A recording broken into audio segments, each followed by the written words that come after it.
a long-standing need for infrastructure development in Tanzania, and that is widely recognized. I think a lot of the recent studies that have been done on aid effectiveness are particularly interesting. Recent surveys showing that health indicators have improved, education indicators have improved, and these are things that will feed into growth slowly over time. But to make an immediate impact on income levels and income growth, to try to alleviate poverty in the near term, there really needs to be a focus on agriculture, given that it's what most of the population is involved in. Infrastructure, of course, has been a key bottleneck in that regard, and the government has turned its attention to addressing that bottleneck. Tanzania is Africa's third largest gold producer, after South Africa and Ghana. And during these difficult economic times, gold should be a bit of a good news story, but mining the yellow metal is proving a challenge. And the biggest challenge here is the lack of adequate infrastructure. There are a lot of challenges in Tanzania, but other than security, I think our second major challenge probably is infrastructure. The infrastructure in Tanzania is not that well developed. It is very challenging. Actually, mines operate in very remote area, and the connection between the mines and ports is you have a long tract of land, so you have to either to drive or use a rail. The central rail is almost 40 years old. It's now being rehabilitated, but in patches, so it's still a big problem. Cargo clearance on the port is a big problem. You have a lot of stack of containers, 3 or 4 levels. And it becomes very inefficient for us as a mine. But this third problem is the power situation. There's a huge shortage of power supply in this country, and looking long term is like to be more of a problem. But it's not only poor infrastructure that's posing a threat to the development of this sector. Authorities themselves are putting a spanner in the works as they plan to implement a new mining policy regime which will more than likely increase royalty rates and give fewer tax breaks to mining companies. And some say this could deter investors, particularly as the world sees metal prices tanking. But I'm more concerned about the future of the mining sector. As a country, are we going to choose big mining companies that we can monitor, or are we going to go the Sierra Leonean, Congo route, where the argument will be, okay, have Tanzanians invest. If we were to take politics out of the mining sector in Tanzania, which would be very difficult at this point, I would have recommended that we go for big, large-scale mining companies, like most of these countries have done. Like in Botswana, you don't really have a drive of individual Botswanans going to do mining. And simply because you cannot enforce environmental standards when you have hundreds of people. You cannot ensure payment of taxes, royalties as well. So the issue is individual Tanzanians or the whole lot of Tanzania. And then also because of this politicization of the sector, people forget that the big mining companies that we have, about 6 of the largest mining companies here, they cover less than 96% of the mining activities in the country. But one area where there are huge developments in infrastructure and no slowdown in demand is the telecommunications sector. As with other African countries, telecoms development poses a conundrum for economists as to the real underlying growth of a country. It just doesn't seem to add up that the telecom sector in Tanzania is growing at around 20%, while most of the population still lives in poverty and only 9% have access to formal banking. And that's where mobile banking comes in. As economists, we think we know a lot about African economies, but there's still great uncertainty as to the actual size of these economies.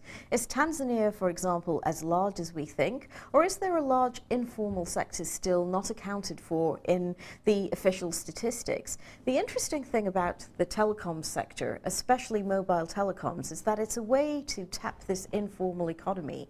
Demand that previously perhaps hadn't been noted, didn't impact on the formal economy, didn't contribute to the tax base in any meaningful way. The advent of mobile telecoms in Africa has provided a means of tapping into that sector. And this is why I think we're starting to see these dramatic growth rates. In a sense, it's really just telling us that the economy that actually exists may be larger than we think. Commercial banks can and are reaching out further. that's great, and we're helping them to do that. I think one of the most exciting developments is going to be the role that mobile telephony can play in this, because Tanzania is both blessed and in a sense cursed by its size and its low population density. Combine that with pretty weak infrastructure and you've got a real problem for banks to actually set up fixed branches. The numbers don't add up in many rural areas. Standard Chartered Bank agrees. Standard Chartered Bank doesn't itself compete on the number of branches, because I think we've already got banks, microfinance organizations who specifically have a gambit to increase the number of outlets there. Its strategy really has been to look at alternative channels to bring banking services to its customers. We've recently launched mobile banking, so we're the first bank to launch mobile banking in the market, which allows customers to transfer money, to look at their balances, to look at mini statements, etc., which I think will bring significant customer convenience. We believe the mobile banking channel is a particularly critical channel going forward, just because mobile penetration is countrywide. For Zantel, the third mobile operator in Tanzania, originally an import from the island of Zanzibar, mobile banking forms a pivotal role in the company's strategy. We were the first of the operators to launch a mobile banking service here. And we do see that as a very positive, not just for the sake of it's more than money. That's the way we describe it. It's more than just moving money. It's about creating an infrastructure which can facilitate trade in the broadest of senses. The telephone can be a great enabler itself in helping people who are in remote locations to communicate with each other and do business differently. And we've seen that happen. By overlaying on top of that an infrastructure which allows money to be transferred, payments to be made, grants to be paid, there's a whole range of things that become possible. Overall, Tanzania's banking sector remains liquid, but to make sure it stays that way, government has put a task force together to monitor the situation.